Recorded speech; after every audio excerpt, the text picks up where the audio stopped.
yazi. Ithi iyakhanya la ezansi. La ngakwi-charger ithi iyakhanya lapho. Nala iyakhanya alright. Asambeni. Sisi, uzivalele umnyango. Hayi mawungangixoshi ngithi umnyango wesound. Asamba. Usuciphizile urecord ngapha. Alright. Khathi zakho mhlawumbe lakho lokugcina ongadlulisa. Engingakusho ukuthi izintombi ziphatheni kahle yahambeka le ndlela ngiyeke labafana iko ngingakusho. So nina besilo siyathokoza siyabingelela ngaso lesikhathi njengemthombeni imida. Namhlanje sila emcimbini wezitombi eNorthwest eRustenburg sibiziwe. Namhlanje la eduze kwami ukhona umama onegalelo elikhulu kakhulu makuziwe ezitombini engicathi futhi uneqembu futhi ukhulisa izingane ngendlela eright aphinde abe nomuhle kodwa ngeke ngikwazi ukuchaza kakhulu mina. Mawami sikubingelele siphinde sikwamukele umthombeni imida saphinde futhi sahlangana sawubona mawami. Sanibona ngiyathokoza kakhulu. Igama lami nguPhilisiwe Chonco uMamlambo. Siyabonga kakhulu mawami. Mhlawumbe ngakolakho uhlangothi ungathi amakhempe masuke kanje mase sekulungiselela umkhosi omhlanga ukuthi izitombi zemhlangeni nawo nomkhosi omhlanga waseSwazini usondele umkhosi omhlanga futhi kuyabuya kuzwaka kithi kwaZulu. Ngathi mhlawumbe amakhempe asuke elungiselelwe kwemkhosi omhlanga akanje asuke ebaleke ngani ma? Adlala indima enkulu kakhulu, I don't wanna lie. Njoba siya nje emkhosini womhlanga okuyindawo okuyikuthi kuyihlala nkosi, indawo ezothile, ethobekile, eqonde ukuqoqa abantwana bamantombazane. Ama-camp akanjena axhaphakile kakhulu. You know, I've seen a lot of posters where they say siyemhlangeni camp. I just wondered to myself, do they even understand ukuthi kusho ukuthini lokho? You know, because this simply means ukuthi kufanele silungiselele, sifundisane, sichushisane ngokuthi emkhosini womhlanga siyokwenzani. You know, asikwazi ukuthi kulama camp akulesi sikhathi samanje sizithole sishova more than anything instead of preparing abantwana bekwazi ukuthi beyokhuleka kwisilo endlunkulu. Siyathokoza ma usakhuluma yona indaba yokushova. Mhlawumbe masingangena kuyo le ndaba ungathi phathi mhlawumbe kokushova noma sithi amahubo asuke ebaluleka kangakanani ngoba ku social media noma kuma camp esuke siwahambela engicathi nawo nokubona nanokuthi enye camp esasikade sikuyo naphinde nakuveza nakudalula ukuthi izitombi zifike mhlawumbe zikhonza ukushova amahubo zilibale wona noma amahubo abancane. Mhlawumbe ukuchazela umuntu ongazi futhi ukuthi amahubo mhlawumbe ngababaluleka kangakanani entombini siqusayo mayisuke ekhaya ithi ecampini. Amahubo abaluleke kakhulu. Amahubo afundisa ngemvelaphi yethu siwuZulu. You know, aphinde futhi amahubo asinikeze umlando kaZulu. Ngakho amahubo abaluleke kakhulu. Ngivumelana nawe ukuthi intombi azisawazi amahubo, into ekhonziwe kakhulu ukushova okukhomba ukuthi kunokuphaphalaza okukhona. Siyacela nje konomehlo ukuthi basiqoqele basibuyisele ngononina, babuyisele isithunzi nentobeko entombini. Right. And kubaluleke kakhulu ukuthi sikhumbule ukuthi njengoba nje kushova kusuke kudanswa, kusuke rejoice, you know, akusikho okutheni kokuthi kuyafundisa noma kukhumbuza ukuthi wena njengoZulu ungubani, uqhamuka kuphi, uzalwa ubani, kungani ubaluleke kangaka. Because amahubo not only asitshela ngokuthi ubani uzalwa ubani, wakuphi, wenze njani, asitshela ngamaqhawe akithi, you know, asitshela ngamaqhawe akithi. So kubaluleke kakhulu ukuthi no matter what you do singathathi amahubo siwabeke esayidini bese sikhonza ukushova. Siyabonga kakhulu mawami. Ngaphakathi ngasekugcineni sesengasekugcineni ngaphakathi uke wabala indaba mawukhuluma nabazali ukubaleka ukuthi abazali nicela ukuthi nabo babe ingcenye basondele eduze noma banihlangabeze endleleni ekukhulisaneni izingane noma ukunilekelela makusuka kukhona izinto ezisuke zidingeka. Mhlawumbe mama umzali osuke engekho mhlawumbe kule camp noma kumzali obukela ukuthi izinto ezisuke zifuneka emacampini kusuke kungesiyo ukuthi mhlawumbe onomehlo noma amagonzo mhlawumbe asenza izinto ngendlela ongasiyo. Mhlawumbe ungathini mama izongadlulisa kubazali ukuthi banihlangabeze endleleni elakho nje lokugcina mawami? You know, ngikhula elokhuzeni endaweni lapho khona kuthiwa charity begins at home.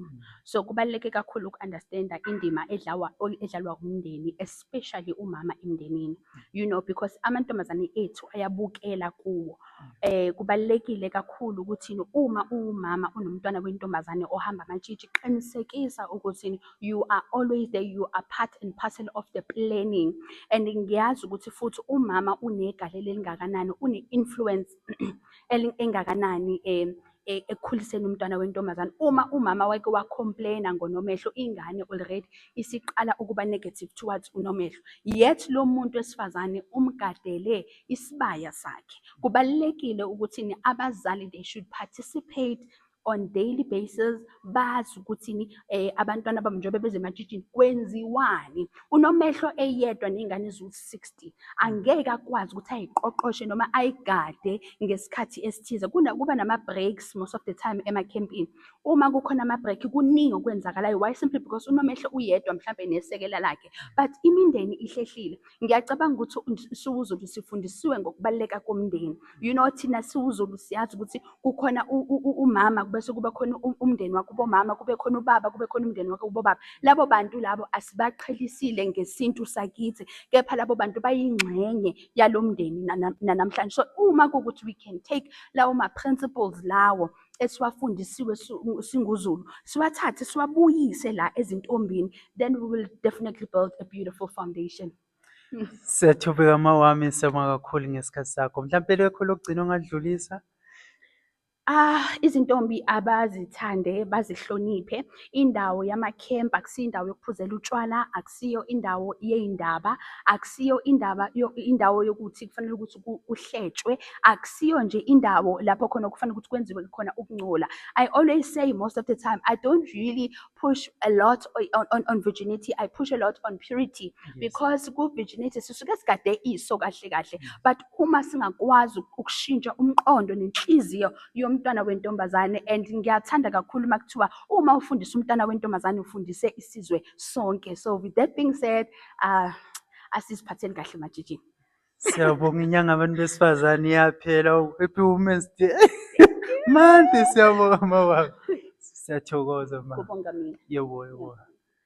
Nina besilo, siyakhuleka, siyathokoza ngaso lesikhathi njengeMthombeni Media. Namhlanje silana eNorth West, kuthiwa kuse-Rustenburg, eMarikana. Sifikile ngempela siMthombeni Media. Ukhona usisi wami osibizile ozosichazela mhlawumbe asichaze ukuthi ubani njengoba sikhona la sizengane. Sisi wami, sikubingelele siphinde sikwamukele njengeMthombeni Media. Sawubona. Sanibonani, igama lami ngoThobile wakwaDludla, but bangazi ngoKhulfi. Ngiyinduna yenkazimulo yezintombi and ngihlala khona la eMarikana eRustenburg. So nize ngani nge-camp ebengibizile for iy'ntombi zonke. Yeah, I don't know what to say.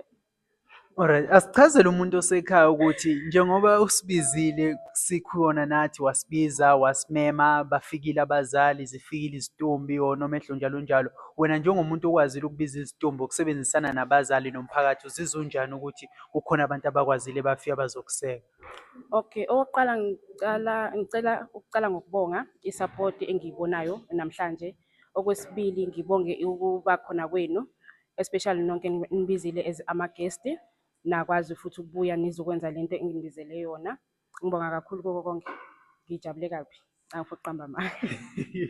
Alright, kukhona into engiyibonile kulo mcimbi omuhle kangaka ukuthi kukhona u-day 1, kukhona u-day 2. Namhlanje sisebusuku izitombi ezifunda amahubo, izitombi oNomehlo bakhuluma nazo ukuhlukahlukana ukuziphatha kwezitombi. Kusasa u-day 2. Ngabe mhlawumbe kungani uhleli ukuthi umcimbi wakho uwenze ube-day 1 ube no-day 2, noma futhi u-day 2 kuzobe kwenzakalani futhi kumuntu ongazi mhlawumbe?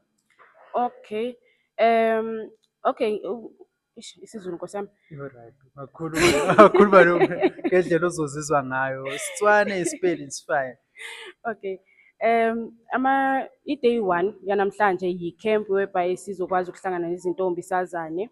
Then i-day 2 it's whereby sizokwazi ukuphuma intombi masezigcokile zizinhle ziphume zimashe apha kule ndawo, since indaba yey'ntombi kule ndawo iyintsha, into engajwayelekile. So isifiso sami ukuthi apha emphakathini babone izintombi ukuthi zikhona.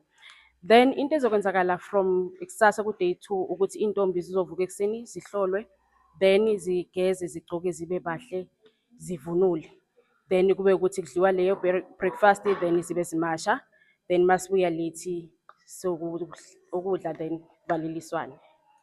Siyabonga kakhulu sisi ngesikhathi sakho. Mhlawumbe lakho lokugcina ongadlulisa? Engingakusho ukuthi izintombi ziphatheni kahle, iyahambeka le ndlela.